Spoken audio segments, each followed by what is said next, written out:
Good evening, boys and girls. It's nice to see you again. I hope you're all keeping safe and well.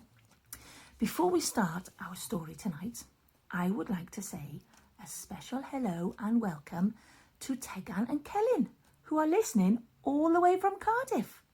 I am super pleased that you're enjoying the stories, girls. Now, the story I've got for you tonight is called The Good Artist by John Place. I wonder if you can guess who the good artist is. Shall we begin?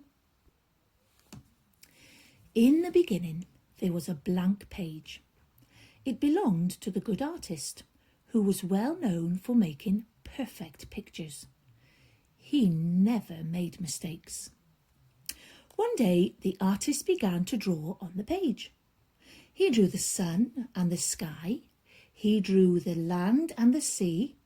He drew the animals and fish, birds and insects. Then he drew man. When he finished, everything was perfect. The good artist told man, "All this belongs to you." Man was happy in his new picture, but he was happiest when he spent time with the good artist. The artist shared everything he had with man, but there was just one thing he wasn't allowed to touch: the forbidden paint pot.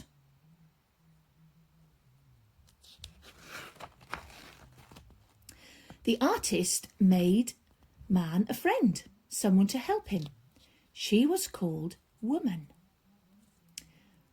One day, man and woman broke the artist's rule. They picked up brushes from the forbidden paint pot. As soon as they disobeyed the artist, splat! The whole picture was now a mess. It was ruined. Now man and woman were stained. They had broken their friendship with the artist, and there was no way they could get rid of the stains. As time went on, many people tried to draw like the good artist.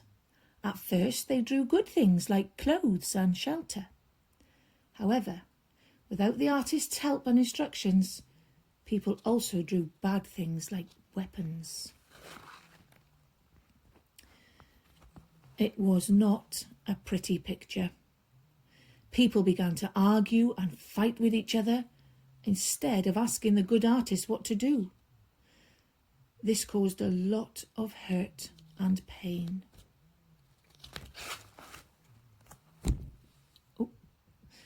The good artist saw what happened to his once perfect picture.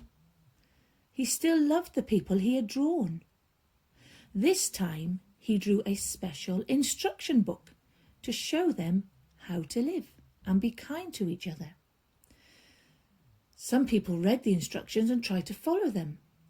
They found it hard because they were used to drawing and doing what they wanted. Some people didn't even believe there was an artist. And although many read the book, only a few would follow the instructions. This was a problem. No matter how hard people tried, they could not draw as well as the artist, and they certainly couldn't rub out the mistakes they had made. The artist had the answer, and he performed a great miracle. He sent his only spotless son into the picture to show people how to live and draw as the artist wanted them to. Many people followed him. He taught them how to live and draw like the artist. He began to rub out the mistakes people had made. And because he was the artist's son, he drew perfectly like his dad. He didn't make any mistakes. The artist's son told many people all about the good artist and how much he loved them. The son told off the leaders of the people for using the instruction book to boss people around. This made them angry. The leaders called him a liar. They didn't believe he really was the artist's son, so they stoned him to death because they wanted to live their own way. But because they weren't his stains, the artist drew his son again. The artist's son told his followers that anyone who believed in him must be drawn again as children of the artist. Then the son returned to his father. When anyone believed in the artist and in the son, they were drawn again. Now people could once again be friends with the artist. Those who had been drawn again told others about the good artist.